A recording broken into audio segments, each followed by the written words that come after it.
You can rate everything based on that. Apparently, so do 5 million other people who bought our album in the first week of sales. So, you know. Yes. I like Adele Yeah, too. that did pretty well, didn't it? Yeah, thanks. Just because you're with the majority doesn't mean you're right. Oh, we're live! Awesome. Woo! Zing! It's a joke, Rob. Let me explain it to you. No, I got it.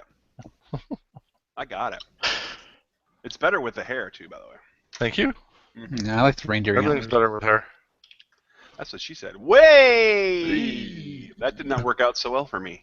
Yeah, that was another quality joke there. Explain it to the audience, would you, Rob?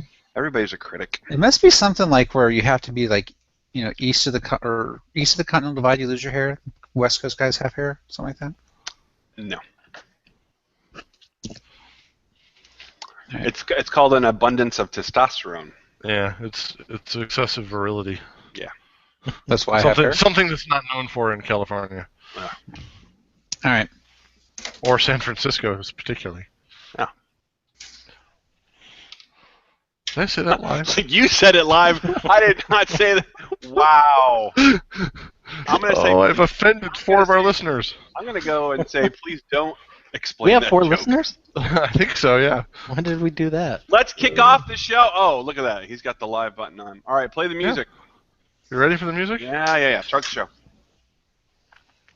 Cold open. Nothing's being played. Yeah. Let's try this again. We are professional. Yeah! Ooh, look at that.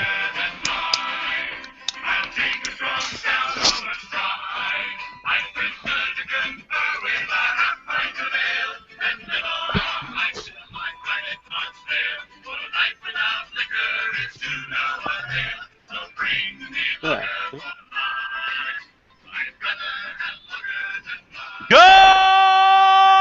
evening and welcome to the Pine and No Return Show, your beer podcast. I'm Rob and I'm wearing a koozie over one ear because the headphone foam fell off. So, with me as always is the man with the hair. It's Keith. Look at him. I'm known for my hair. Look at that stupid head. All right, and Jeremy and Gary, the California boys who got a spot of rain today. Hello, boys. Hola. This is Season 3, Episode 2. Yeah, that's right. Really? We're going to tell you who shot JR tonight. And we've got... Did we ever find out who shot JR? Yes, it was Catherine, Sue Ellen's half-sister. Oh, dear God. Yeah. I'm frightened that you know that. You really are you? No. I know you well enough. Remember I just that felt like TV you should say that because I'm not actually frightened that you know that. Yeah. So we are coming to you live on Alpha Geek Radio. Hello, Alpha Geekers. We are on Channel 3, and if you ever want to catch us live, we are trying to broadcast most Thursday nights on tunein.alphageekradio.com, Channel 3, of course, to find us there, and we start broadcasting at approximately 9 p.m. Eastern, 6 p.m. Pacific. And we've got a website, PNRShow.com. Email us, PNRShow@gmail.com. Yeah, don't go PNRShow.com. That's right. Not a good idea. I forgot. We haven't raised enough to pay that bill yet, so... Hey, folks, send in those nickels and dimes and help us get our website back up on the air. Or you can Twitter us. Twitter us is not down. Carrie is at Always Breaking, Jeremy at Jeremy Brooks, Keith at Wolfman K, Rob at RebRob, R-E-B-R-O-B. I would say to ask us for a Google Plus chat invite, but we've evolved. We are now on Slack. Well, until next week. No. Oh, what? Oh, this is just like a free trial? Well, yeah. I mean, Slack wants to, they've basically given us enough credit. We could use it for a year without a problem, but to use any of the more interesting features, they want you to pay for it. Oh. So ask us for a Google Plus chat invite, and we'd be happy to let you in on that, and that's free. Whenever I have a chance, we'll probably move to River. There you go. Which is free. I love River. She is hot. She was great in Serenity. Oh, I love River. So good. I want to watch Serenity right now. That makes me want to watch Terminator. Yeah. So, all right, gentlemen, tonight I offer you I offer you a small brown can of golden goodness. And what we've got is our friends at Anchor. You remember them from Anchor Steam. We've got Brotherhood Steam, a dry hopped beer.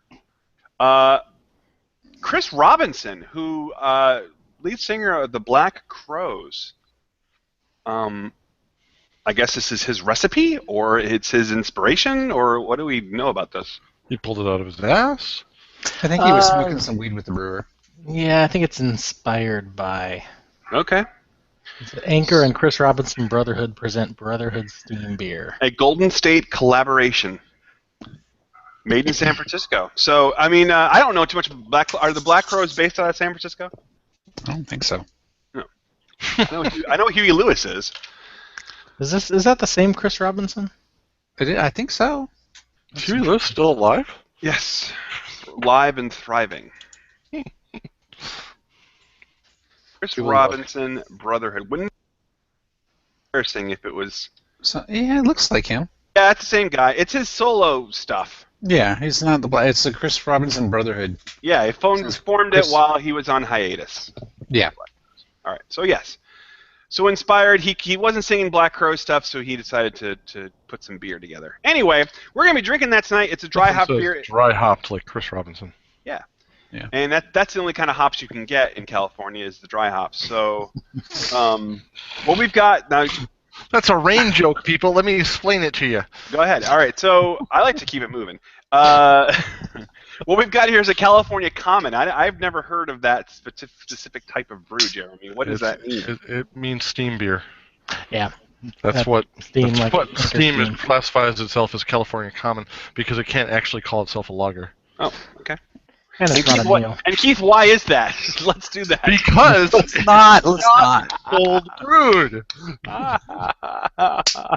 Ale brewed with lager yeast. All right, so we got California Common is a yeast that's brewed with a lager yeast that There's works a yeast at warmer that's brewed temperatures. with a lager yeast. Which works at warmer temperatures, which dates back to late 1800s when California Had no refrigeration. was a luxury. It was trained to ferment quicker at warmer temperatures because they needed to use shallower fermenters to keep the beer cool enough. So it's referred to as a steam beer if it's Anchor because they are scumbags and trademarked that. Whoa. And everybody else calls it steam beer. Well, they're really going to Everybody else calls it kettle people. Everybody else calls it California Common. So right. It's a California Common. So it should be lager-like. Is that what you're saying? No. It will be California Common-like. Yeah. It's going to taste like an Anchor Steam that's been dry hopped. I think I think we have pretty split opinions on Anchor Steam beer. Yeah, I wasn't a fan of Anchor Steam, yeah.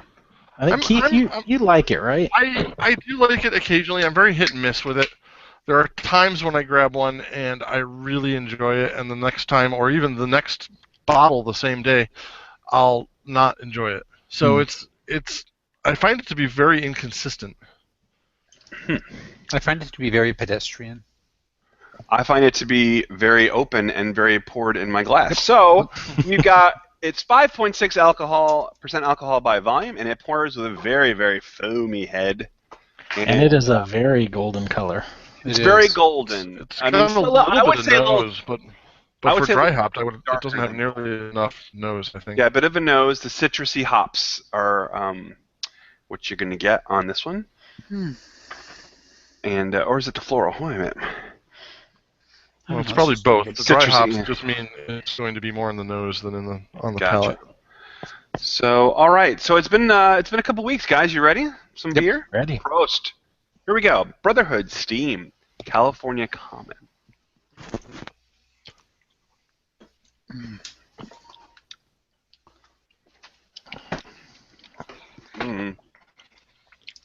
The can says hops, right? There's hops in there? They're only dry hopped, so it's only going to smell like there's hops in there. Wow. Wow, it tastes like a steam beer that smells flowery. There is beer in here, right? I do like the can art. It's kind of The can's great. I mean, I like the colors. Cool art, Gary, yeah. I like the colors on the can. I like the sharp blue of the anchor. And Bright Artwork red. by Alan Forbes. other than that, Magazine fame, and really doesn't need to be doing art. yeah. Other than that, it's crap. Really? Well, go ahead and read it there, Sparky. Yeah. There's You're, just really. you're blowing the end here. I'm burying the lead. Yeah. There's just really nothing remarkable at this beer. I mean, it almost like when you taste it, it almost tastes like water, and then all of a sudden, oh, there's a little beer there.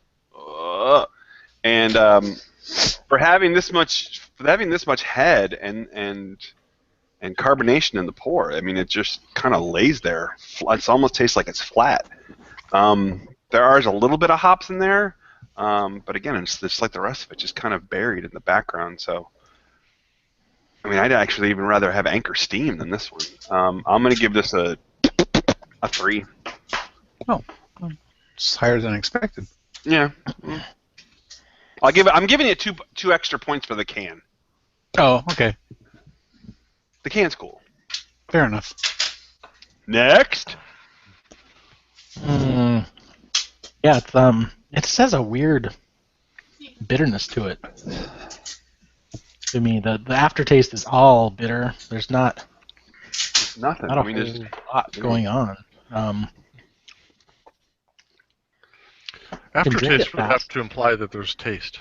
Thank you, No. Keith. Thank you. I'm getting an aftertaste. Is it pleasant?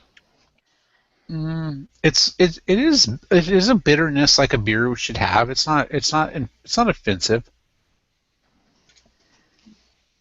I'll go with that far. That's about where I am. It's not Yeah, offensive. it's not offensive, but it's not a great beer. It's No, it doesn't go anywhere. But it's not easy offensive. to drink.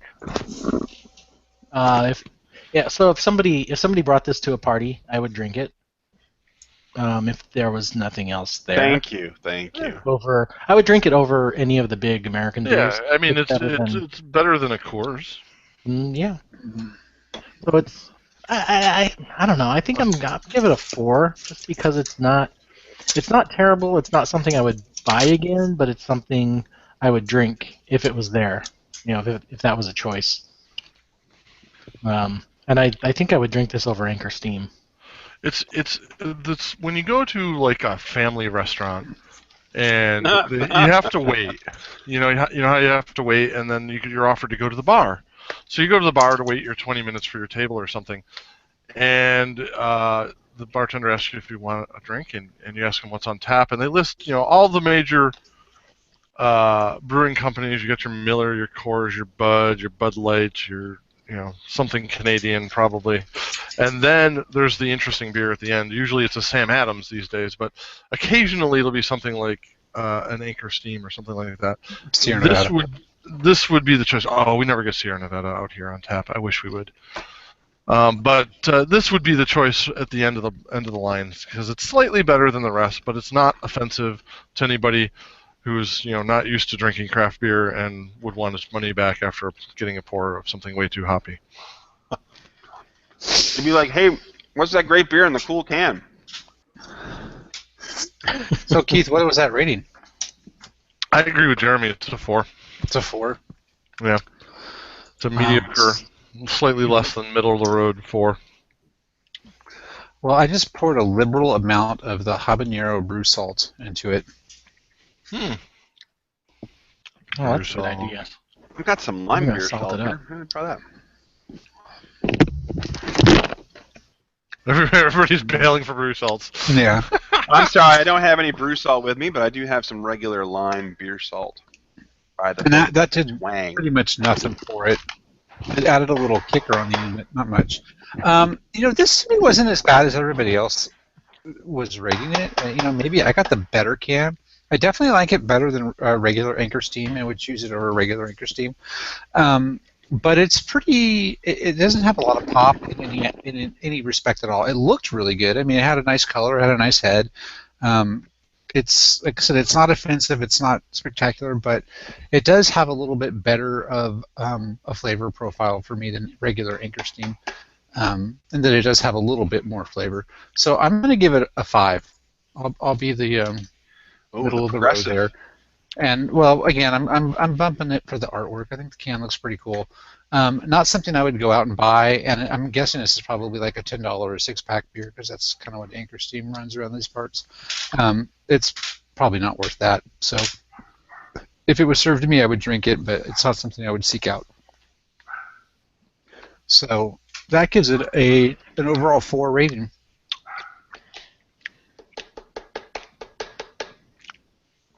How's that lime coming, Rob?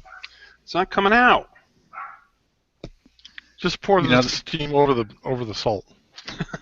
I'll just submerge the bottle in there. Yeah, I think that's the brew salts did nothing for it. So no.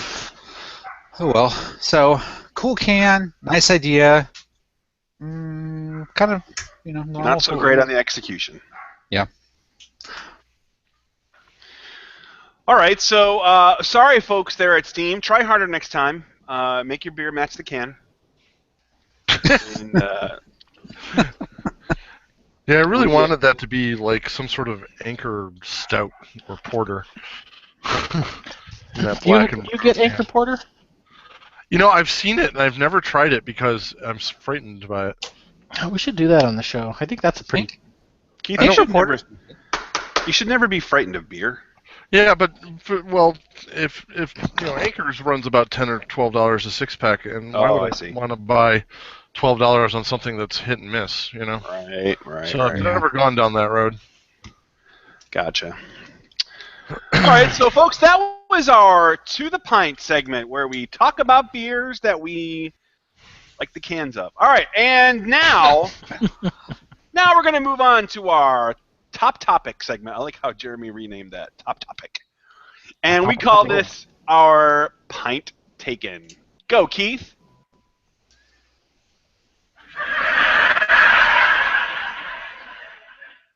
Oh, see, I got a laugh on that. I didn't even have to explain the joke. I know what that was. All right. Tonight, on our Top Topic countdown, we've got game loading screens that are about to be more fun. All aboard in a Star Wars countdown. Let's spin the wheel.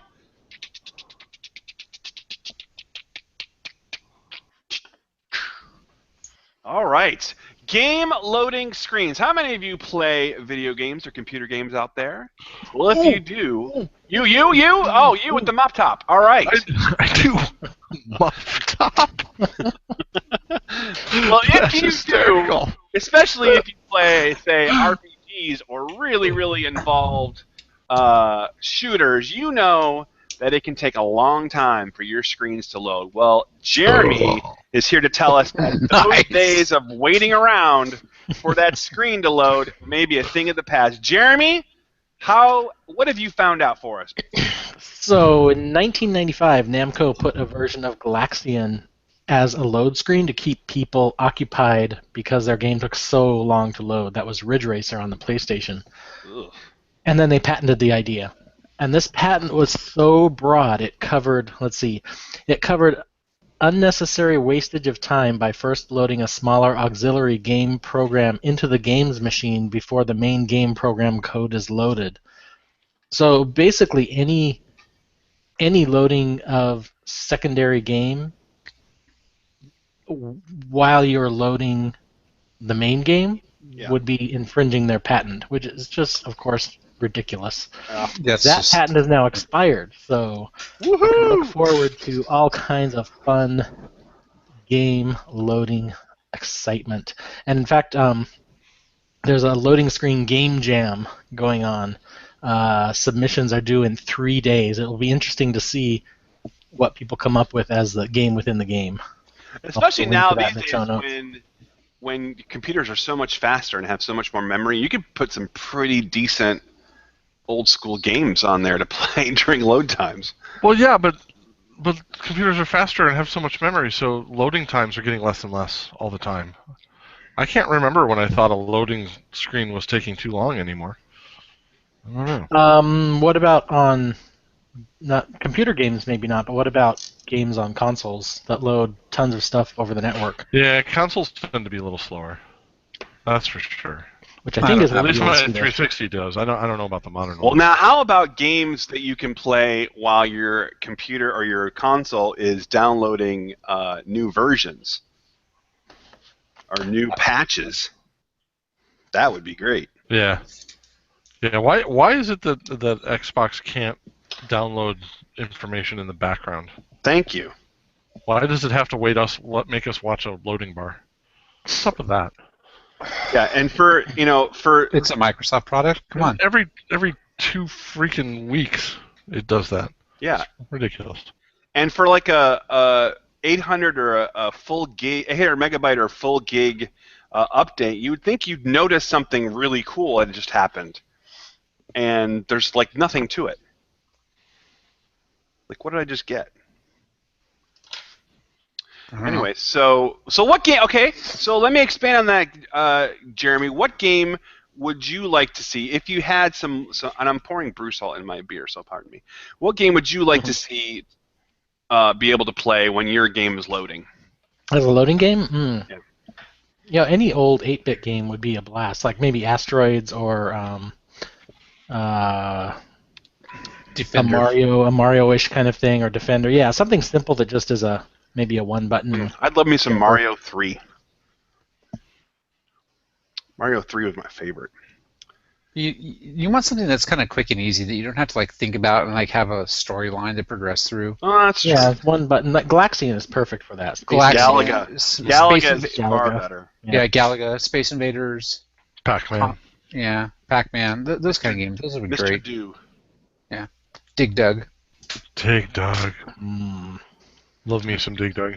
I mean, honestly, you could use any of the 8-bit's fine, but take it a step further and go classic phone games and just throw up some Bejeweled, some Puzzle Quest.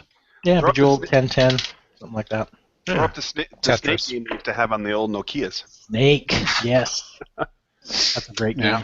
Actually, this reminds me. I was at a friend's house the day Minesweeper. after Thanksgiving, kind of a post-Thanksgiving thing, and they had one of those like old. It must have been the same company that you were talking about.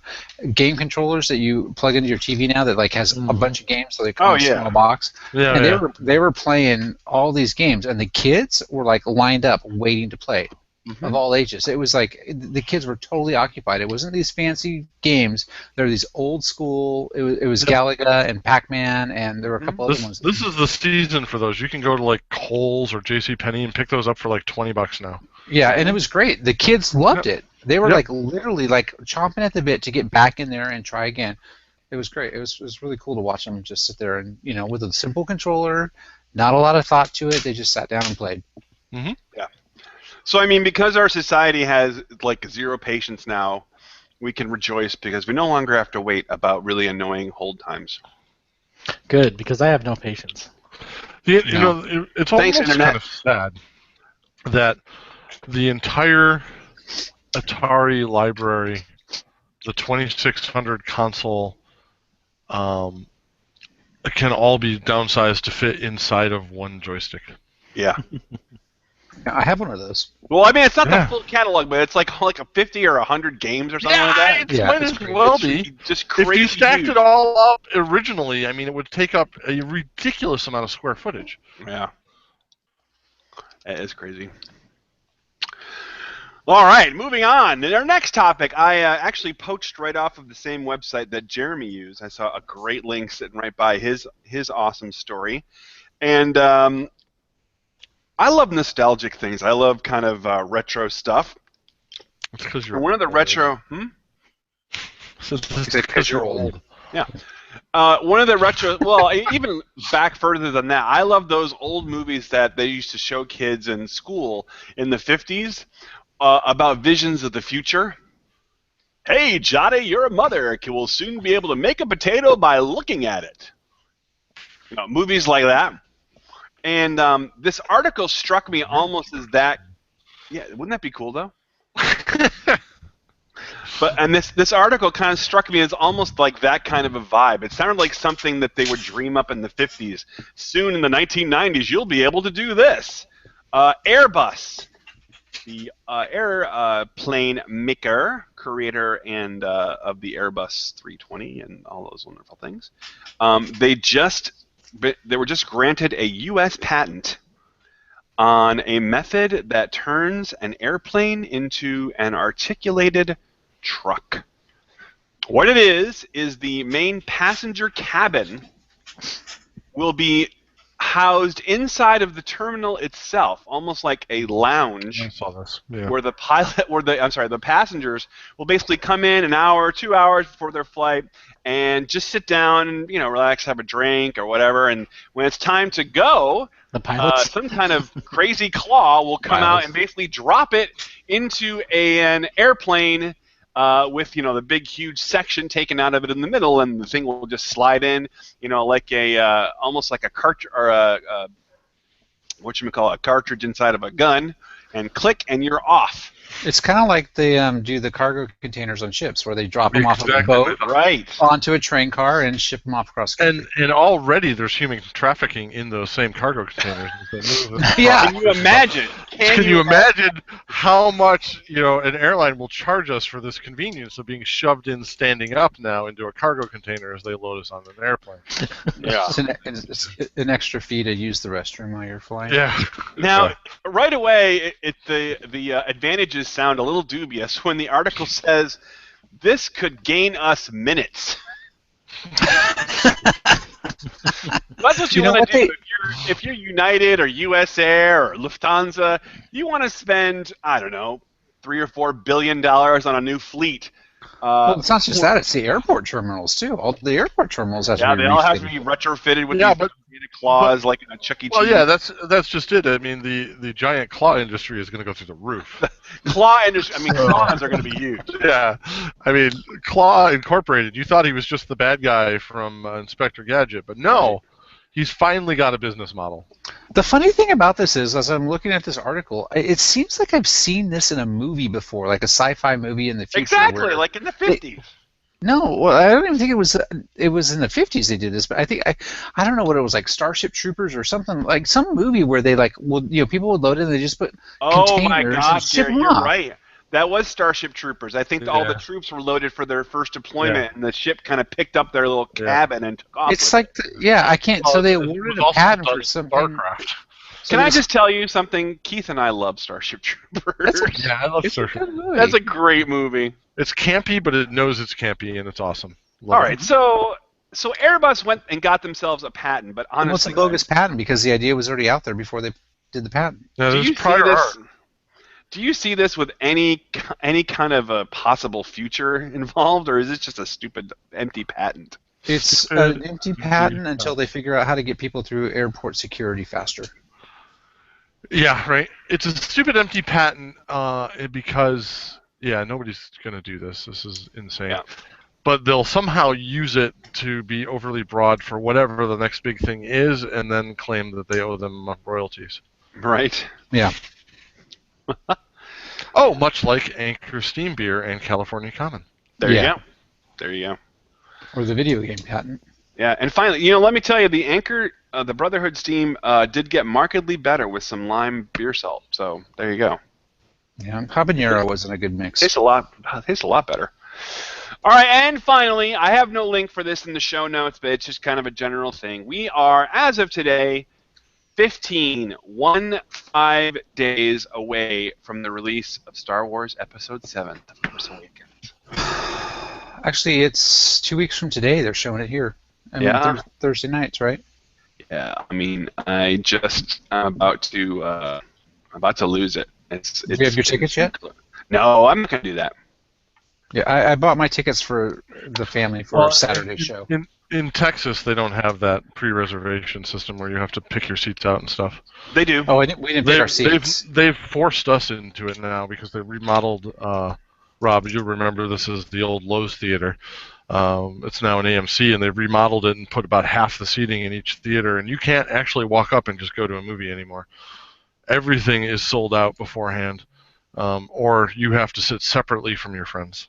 We do have those theaters here in Texas, and Nicole and I and my wife, we actually went to go see, believe it or not, 50 Shades of Grey in that theater, and it was one of those ones where you made reservations on the internet, certain seats, and let me tell you, these things were like the Cadillacs of seats. Well, yeah, these are great seats. I fell asleep instantly watching Lego Movie. It was fantastic. Because that's what you need in a theater is you want seats so comfortable you actually miss the movie. Yeah. No, we don't have a Maybe science you want that in theater. 50 Shades of Grey, but 50 Shades of Grey. Too. That was so bad. That movie was so bad. Well, look at what you started with. I know. So as opposed to The Force Awakens, which, I mean, looks amazing. So as I'm watching TV, I record everything and watch everything on fast forward, and every time there's a Star Wars commercial on, I just stop, rewind, watch that commercial, and move on. Several times, right? Yeah, it's amazing. Yeah. I was going to ask. That was going to be my next where I was going next, Gary. So good job on that. Think back to the late '90s when Phantom Menace came out.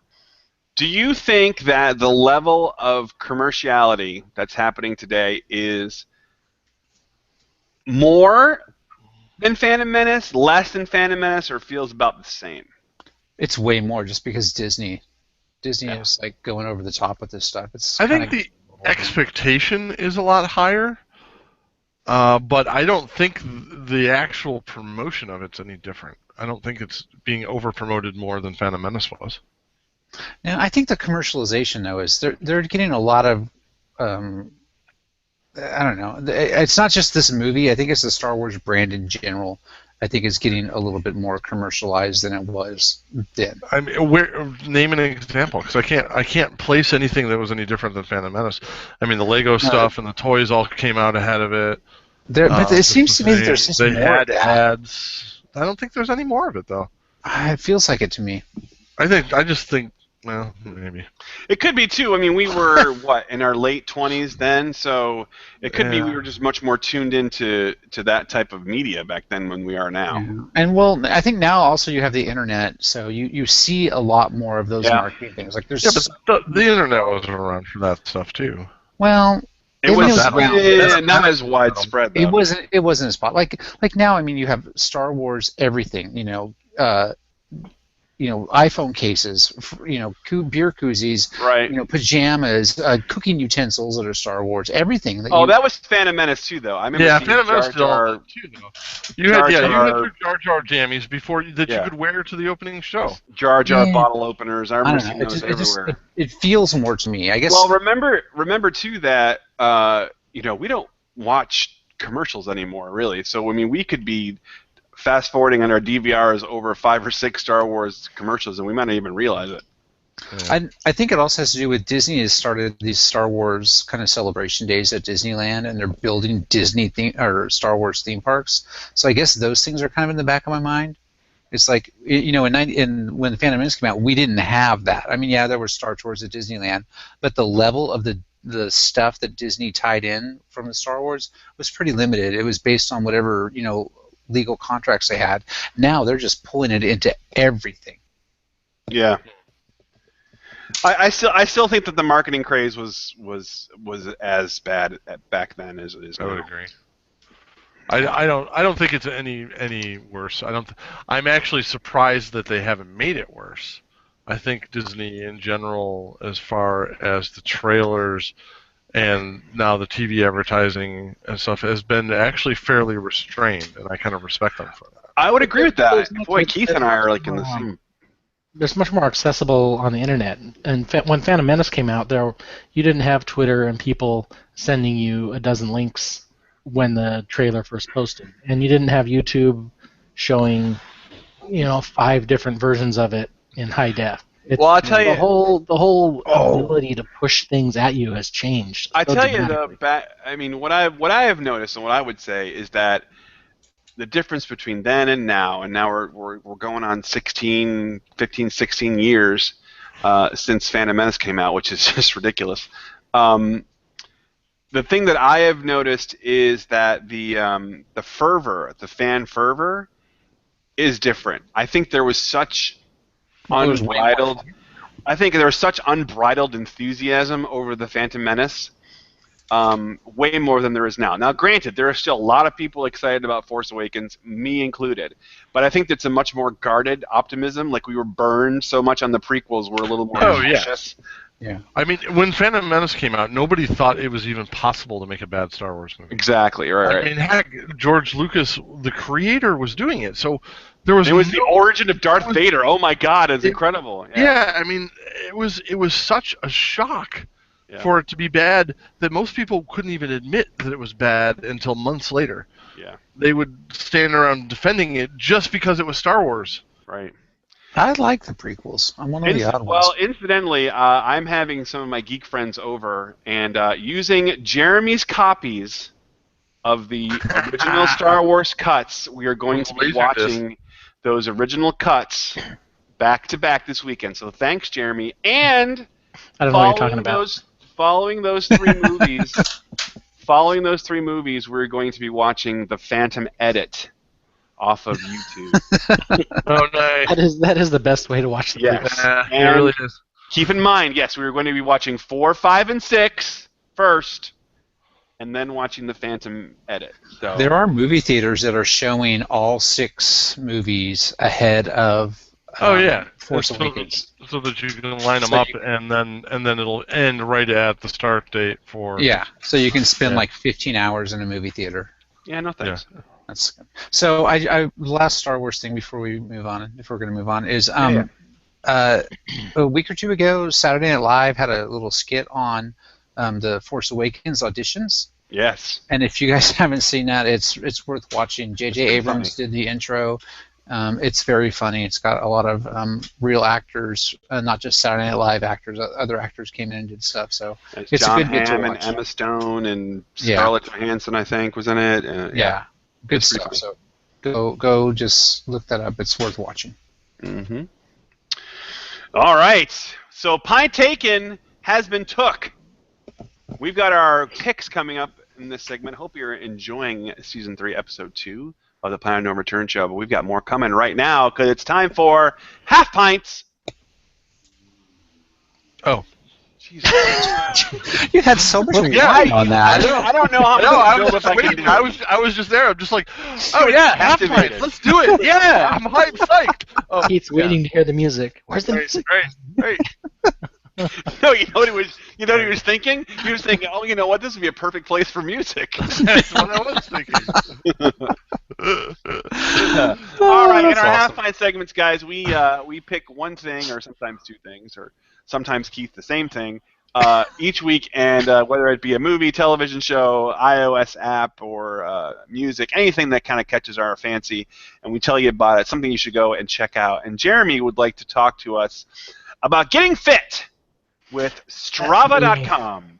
Mr. Fit right here. So my pick of the week is Strava. You've probably heard of it. It was originally a way for people to track their bike rides and compare how well they did on certain sections of a ride.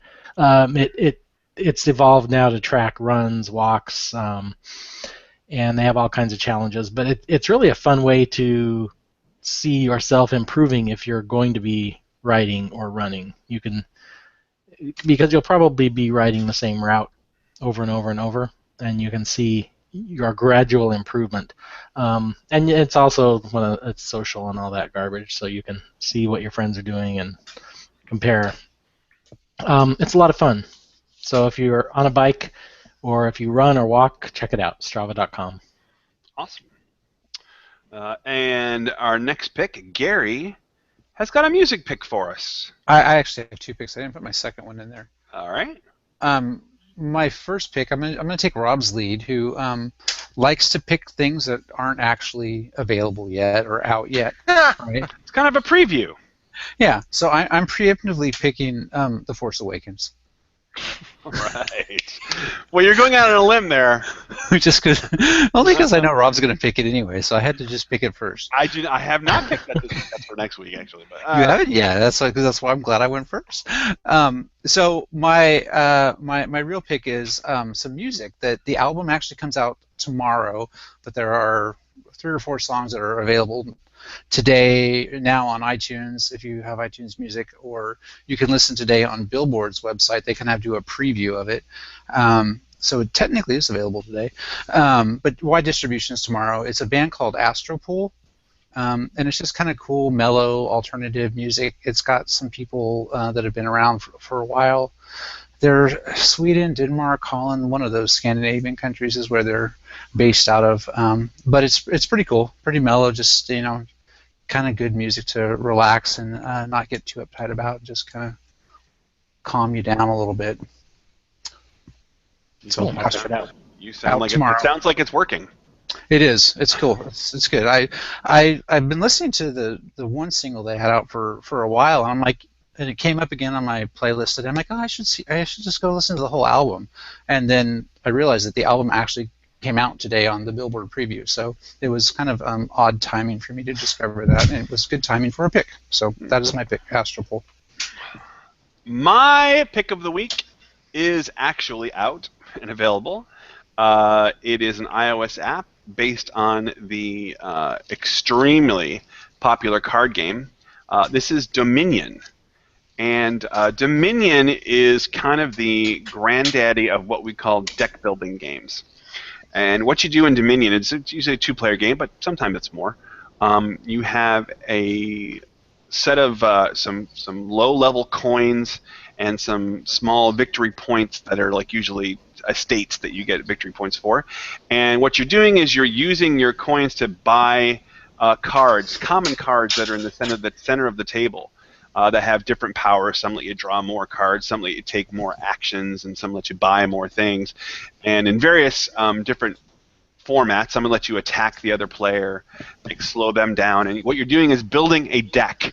You're trying to build the most efficient deck that you can to be the first person to deplete some of the piles and get the most victory points. You can buy estates that allow you to buy like lands that allow you to buy provinces, and up and up and up. So it's really, like I said, called a deck builder, and it's very, very popular. And the entire basic set is available for free. Now they have a ton of expansion cards that you can buy, and after a while you'll be sick of the regular set. Although there's a lot to choose from in that regular set, and there's a huge campaign that you can play. But anyway, it's well worth a try if you like card games and if you like strategy games. And this is very. When I say this is a simple game, it's very, very simple. The rules are not that difficult to master, and the tutorial takes you through really quick. So it's Dominion. Give it a try on iOS, or I think it's on Android too. Is it easier than our Season 3 game that we're playing? No, that's in development.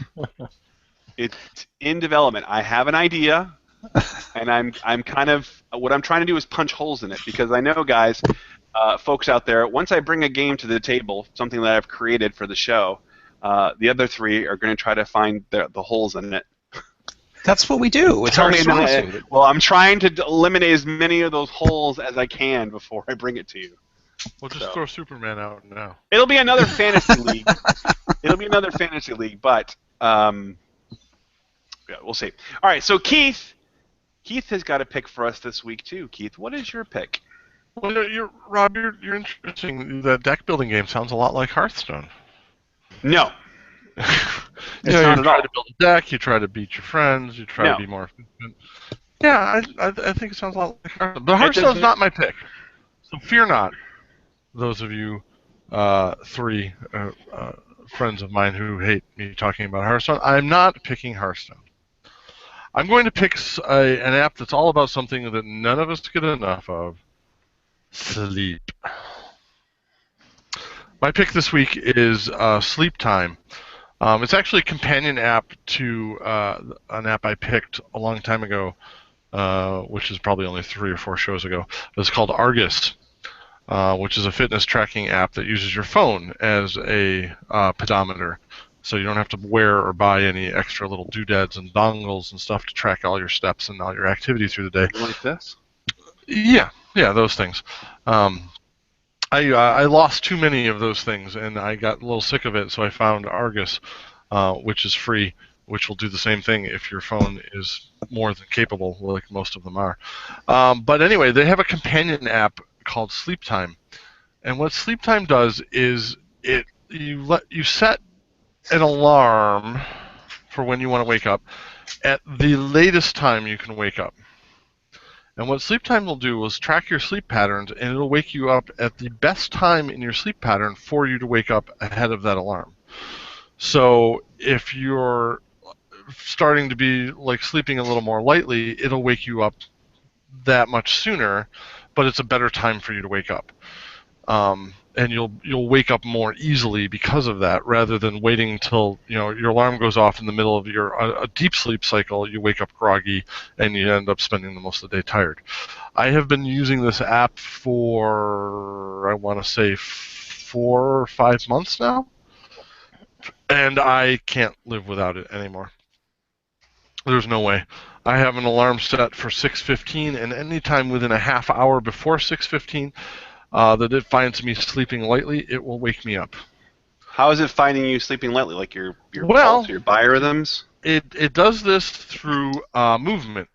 What you end up doing is you set your sleep time timer on your phone, and you lay the phone face down on your bed, on the corner of your bed.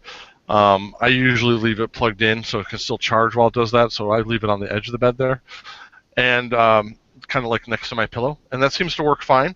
And not only will it wake you up at the right time, it tracks your sleep patterns through the night. So it lets you know if you're waking up an excessive number of times and tossing and turning and stuff like that. So it senses movement? Yeah, it senses movement. It uses the accelerometer in the phone to sense movement on the mattress. And the algorithms are pretty good. It'll kind of let you know when you're sleeping super light, or when you've hit deep sleep rhythms, and give you a chart of that when you wake up in the morning. So I like it. It's kind of too beneficial, but mostly it just does such a great job at waking me up at a better time in my sleep cycle than I would normally get up. And it's, like I said, it's anywhere. You can set the amount of time ahead of when your alarm is. Like my drop dead alarm, the latest I can wake up is 6:15. I'm usually up right around 6 somewhere, 5 minutes ahead or 5 minutes behind. But it picks the right time to wake you up when you're already sleeping lightly, so it's just kind of easy for you to get up and get going. So you feel a difference? Yeah, definitely. I do. I find it a lot easier to get up, and I find I have more energy throughout the day because I woke up at the right time, and I'm not just like trying to shake groggies off the rest of the day. I believe there is a free and a paid version of it. I'm currently using the free version, and it works fine. So, if you want to test it out with that, you can do more with a paid version. And if you use Argus, the fitness tracking app I recommended previously, it syncs with that. So when you look at your day's activities, it'll start with your sleep, how well you slept overnight, and how many hours of sleep you got. So, and then it'll track your steps through the day and any workouts you did and all that stuff too. So they work really well together, but you don't have to use it together. You can use it alone. So not that I'm trying to dog it or anything, but there's no worries about like the phone falling off the bed or. I'll admit, it happens maybe once a month. I'll wake up and the phone's on the floor. There's not that much activity in Keith's bed, so he doesn't worry about it. Yeah, it's not really a problem. Could you put it under your pillow? Like, it would be safer? You can put it under your pillow. It doesn't have to be under your pillow. I think it works. It doesn't work quite as well under your pillow. I found that the more under my pillow it is, the less it's able to read as well, because you want it to be able to move. I guess it depends on your bed, do you? I don't. No, cats are not allowed in my room. See, that would be a problem. I have a slight allergy. See, Keith, what you do is you go to like a fabric store and buy a little fabric and sew a pocket onto the side of your mattress, and then just drop your phone in there like a pouch. Well, you want the phone to be on the surface of the mattress where you are, because that's where it's going to pick up the best vibrations. Okay, so then sew the pocket on and just slip your phone in. Yeah, you could do that if you want. I'm sure it would be fine. I'm sure your I wife really don't have that much of a problem with it, and if your phone's in any kind of reasonable case, it's not gonna explode when it hits the floor. Or just put pillows under the bed. That'll take care of it too. Yeah, I've never had a problem. Very interesting. If you can set the cord length right, it'll just be dangling when it falls off. You know, There you go. so we'll never hit the floor. So All right. Well, I'm a little drowsy right now for some reason. So That was that beer. yeah. Okay, that's gonna wrap it up for season 3, episode 2 of the Pine and Overturn show. And I guess what we're saying is there are way better beers out there than Brotherhood's team. Sorry, Chris Robinson. Maybe stick to singing. I don't know. well, no, because there's way better bands out there than. Very Black. true as well. Yeah. Keep going, Chris Robinson. Maybe you know. And he Garbage was Collection is your thing. he the one that was married to Kate Hudson? I think so. Yeah, maybe. And that worked out well. So Yeah, just keep Yeah. slugging along. just keep plugging along, Chris. You know, one of these things is going to be a home run. I think the Black Crows are doing pretty well. I don't know. I think he's made some decent money off of that. Yeah, I think so. So next week, let's tease a little our beer for next week. What are we gonna drink, guys? What do we want to drink? We have no idea. Do We got a bunch of beers that we just got in the mail. So, do we have any holiday beers we want to do? That Stone one is a seasonal holiday beer. Let's do that. Yeah, What is it? It's I can't even pronounce it. Oh. It's This is the best tease ever. yeah. Well, here, hold on. It's the one with Hold an up. X in it. Hold up Hold the on. can. Hold up the bottle, and I'll pronounce it for you. Hold on. Got it right there. That. Oh. Okay. Wow. It's You have a lot of Chocovesa. that beer. Chocovesa? Chocovesa. Yeah, something like that. No, I don't. That box is not all full of that beer. I went to Bevmo and bought beer for my annual holiday beer party, and they just stuck a bunch of 6-packs in that box. Chocovesa. That Yeah. sounds like a Something really from, good beer. I'm looking forward to that. It is a Something from chocolatey south winter of the border. spice mocha stout. There you go. Oh boy. Yep, it's gonna be a good one. Gonna be a good one, Rob. I'm gonna make sure the restrooms are prepared. Okay. Call the sewage treatment plant. Have them be on standby. All right. For Keith, Jeremy, Gary, and me and myself, Rob. Thank you so much for listening, and tune in next week for a turd of a beer. And have a great one, guys. Thanks for watching. Good night. Jesus. Play the music. I can't. Oh my God. The iPad has gone dead with the batteries. Oh. We are all kinds of professional. Well, maybe maybe it wants to have its sleep patterns checked. It didn't quite make it through the broadcast. I thought the 14% charge would hold on.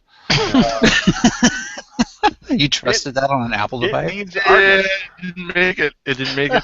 It didn't even make it to 5. It just went, oh, F you. Oh my God, worthless. All right, thanks guys for listening. Good Well, night. Pretend there was awesome music here. Ba-dun-dun. Cut it.